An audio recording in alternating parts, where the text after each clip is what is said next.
आज मैं द्वितीय विश्व युद्ध पर चर्चा करूंगा। इससे पहले के वीडियो में मैंने जानने का प्रयास किया था कि प्रथम विश्व युद्ध के क्या कारण थे और क्या परिणाम हुए। आज के वीडियो का टॉपिक द्वितीय विश्व युद्ध सभी लोगों के लिए महत्वपूर्ण साबित होगा जो किसी भी प्रतियोगिता परीक्षा की तैयारी कर रहे हैं। बोर्ड परीक्षा 2025, बिहार लोक सेवा आयोग शिक्षक भर्ती परीक्षा, केंद्रीय शिक्षक पात्रता परीक्षा, राज्य स्तरीय शिक्षक पात्रता परीक्षा, बैंक, SSC, रेलवे आदि की तैयारी कर रहे हैं सभी छात्र छात्राओं के लिए यह टॉपिक बहुत ही महत्वपूर्ण साबित होगा। इससे पहले कि वीडियो को शुरू करूं, आप हमारे चैनल को लाइक और सब्सक्राइब जरूर कर लें ताकि आगामी वीडियो का नोटिफिकेशन आपको मिलता रहे। कमेंट बॉक्स में लिखें भारत माता की जय। आइए फटाफट शुरू करते हैं वीडियो को। द्वितीय विश्व युद्ध की पृष्ठभूमि कैसे तैयार हुई, पहले इस पे चर्चा करता हूँ। प्रथम विश्व युद्ध की भयावहता और व्यापकता से लोग आक्रांत थे। सभी राष्ट्र भविष्य में ऐसे किसी भी युद्ध की कल्पना से बचना चाहते थे। इसके लिए अंतर्राष्ट्रीय संगठन राष्ट्रसंघ की स्थापना 10 जनवरी 1920 ईस्वी में की गई, लेकिन वायसराय की संधि 28 जून 1919 और पेरिस की संधियों ने अगले विश्व युद्ध की पृष्ठभूमि तैयार कर दी थी। जिस तरह से पराजित राष्ट्रों पर निर्णय थोपे गए थे, उनका अपमान किया गया था। इससे यही स्पष्ट था कि अगला विश्व युद्ध होकर रहेगा। फलतः 1 सितंबर 1939 को जर्मनी ने पोलैंड पर आक्रमण कर दिया।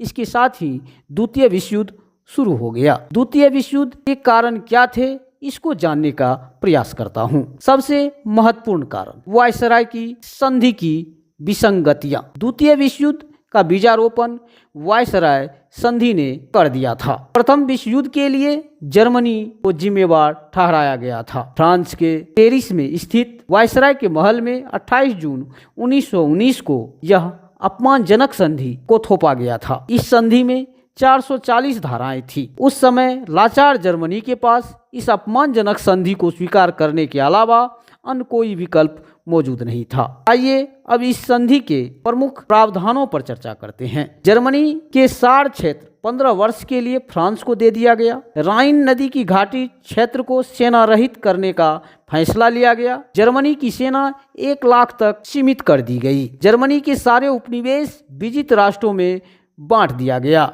जर्मनी के वायुसेना और पनडुब्बियों को रखने के अधिकार को छीन लिए गए। जर्मनी का मेमल बंदरगाह लिथुआनिया को दे दिया गया। जर्मनी को युद्ध सामग्री के निर्माण करने पर प्रतिबंध लगा दिया गया। जर्मनी पर मित्र राष्ट्रों के युद्ध की क्षतिपूर्ति के रूप में भारी भरकम रकम 6 अरब 10 करोड़ पाउंड देने के लिए बाध्य किया गया। जर्मनी की उपनिवेशों में लगी समस्त पूंजी को मित्र राष्ट्रों द्वारा जब्त कर लिया गया। वायसराय के संधि का विश्लेषण इस प्रकार है। इस संधि के माध्यम से जर्मनी को आर्थिक, सैनिक एवं राजनीतिक दृष्टि से अत्यंत कमजोर कर दिया गया था। यह संधि न सिर्फ जर्मनी वासी के लिए अपमानजनक थी, बल्कि उन्हें इस बात के लिए भी प्रेरित करती थी कि समय आने पर वे इन परिस्थितियों का बदला जरूर लें। एक ऐसे नेता की तलाश कर रहे थे जो जर्मनी के आत्मसम्मान को वापस लौटा सके। वचन विमुखता। राष्ट्रसंघ के विधान पर हस्ताक्षर कर सभी सदस्य राज्यों ने वादा किया था कि वे सामूहिक रूप से सबकी प्रादेशिक अखंडता और राजनीतिक स्वतंत्रता की रक्षा करेंगे, लेकिन अवसर आने पर सब समर्थ राष्ट्र पीछे हटते गए। राष्ट्रसंघ की विफलता। प्रथम विश्व युद्ध की समाप्ति के बाद विश्व शांति स्थापित करने के लिए अंतर्राष्ट्रीय स्तर पर 10 जनवरी 1920 में राष्ट्रसंघ की स्थापना की गई, लेकिन राष्ट्रसंघ असफल साबित हुआ क्योंकि इनके पास खुद की सेना नहीं थी। राष्ट्रसंघ के पास इटली के इथोपिया पर या जापान के मंचूरिया क्षेत्र पर आक्रमण जैसे सैन्य आक्रमणों को रोकने के लिए अपनी सेना नहीं थी। राष्ट्रसंघ के जननी अमेरिका राष्ट्रसंघ का सदस्य नहीं था। वहीं जर्मनी, जापान, इटली द्वारा सदस्यता का त्याग किया गया। अमेरिका और रूस 2 सबसे मजबूत देश इसके सदस्य नहीं थे। राष्ट्रसंघ की असफलता द्वितीय विश्व युद्ध के मार्ग को प्रशस्त कर दिया। गृह युद्ध। गुटबंदी और सैनिक संधियां भी द्वितीय विश्व युद्ध के लिए जिम्मेवार थी। शांति बनाए रखने के नाम पर यूरोप में अनेक संधियां हुई, जिसके परिणाम स्वरूप यूरोप पुनः दो गुटों में बंट गया। एक गुट का नेता जर्मनी बना और दूसरा गुट का नेता फ्रांस बना। गुटबंदी से संपूर्ण यूरोप का माहौल विषाक्त हो गया था। विषाक्त माहौल में शंका के लिए हर छोटी बात महत्वपूर्ण थी। हथियार बंदी, गुटबंदी और संशय के माहौल में प्रत्येक राष्ट्र अपने को असुरक्षित महसूस कर रहे थे। परिणाम स्वरूप सशक्तिकरण को बढ़ावा मिला। प्रत्येक देश रक्षा बजट पर ज़्यादा खर्च करने लगे और नए नए हथियारों से प्रत्येक राष्ट्र अपनी सेना सुसज्जित कर रहा था। नौसेना और वायुसेना पर जोर दिया जाने लगा। इस सैनिक तैयारी ने असुरक्षा की भावना का संचार किया। विश्वव्यापी आर्थिक मंदी, प्रथम विश्व युद्ध के बाद 1929-30 ईस्वी के काल में विश्वव्यापी आर्थिक मंदी आया। इससे उबरने का कोई रास्ता निकट भविष्य में दृष्टिगोचर नहीं हो रहा था। 1931 ईस्वी में यह अपनी चरम सीमा पर पहुंच गई थी। यूरोप में आर्थिक मंदी अमेरिका से शुरू होकर जल्द ही पूरी दुनिया में फैल गई। व्यवसायियों ने अपना संचालन बंद कर दिया। लोगों की नौकरियां चली गई। 1929 ईस्वी में अमेरिका से यूरोप को ऋण मिलना बिल्कुल बंद हो गया। लोगों को अपनी सरकार पर से भरोसा उठ गया। जापान में महामंदी के कारण जापान में सैन्यवाद को बढ़ावा मिला। लोगों ने सेना की ओर रुख किया, जिससे सैन्यवाद और विजय की राजनीति को बढ़ावा मिला। इसके कारण जापानी सेना ने खनिजों और संसाधन की तलाश में चीन पर आक्रमण कर दिया। द्वितीय विश्व युद्ध के लिए मंच तैयार कर दिया। जर्मनी में हिटलर का उदय। जर्मनी में आम जनता त्राहिमाम थी। उन्हें एक ऐसे नेता की तलाश थी जो जर्मनी का नेतृत्व कर सके और जर्मनी की आर्थिक स्थिति में सुधार ला सके। उसी समय एडोल्फ हिटलर के रूप में नेतृत्वकर्ता मिला। प्रथम विश्व युद्ध में हिटलर जर्मनी की ओर से लड़ा था।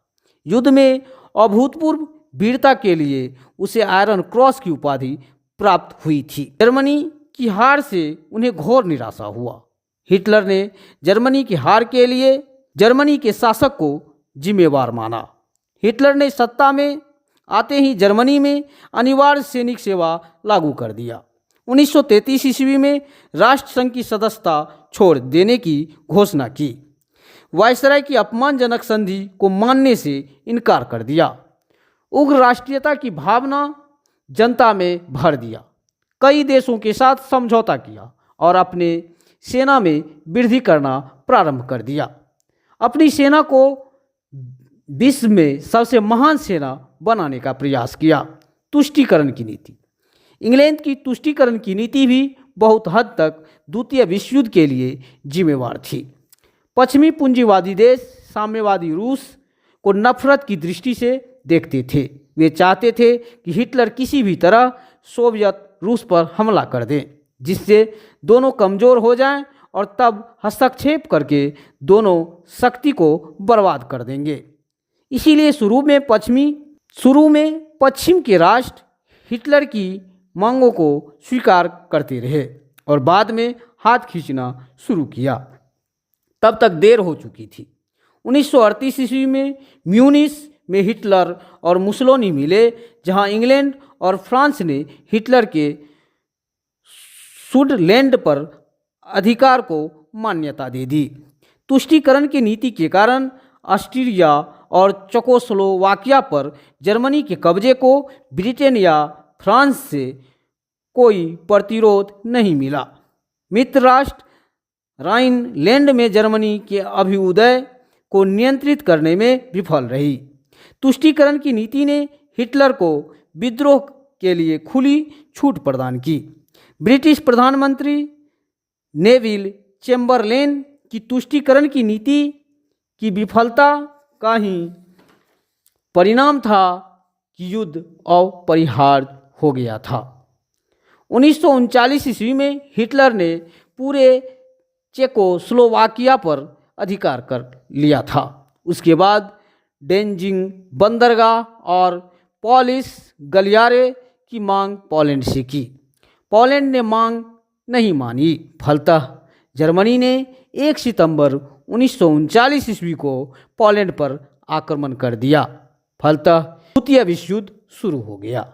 मैं आशा करता हूँ कि आज का वीडियो आप लोगों के लिए बहुत ही महत्वपूर्ण साबित हुआ होगा। आज मैंने इस वीडियो के माध्यम से द्वितीय विश्व युद्ध की पृष्ठभूमि एवं कारण को समझाने का प्रयास किया।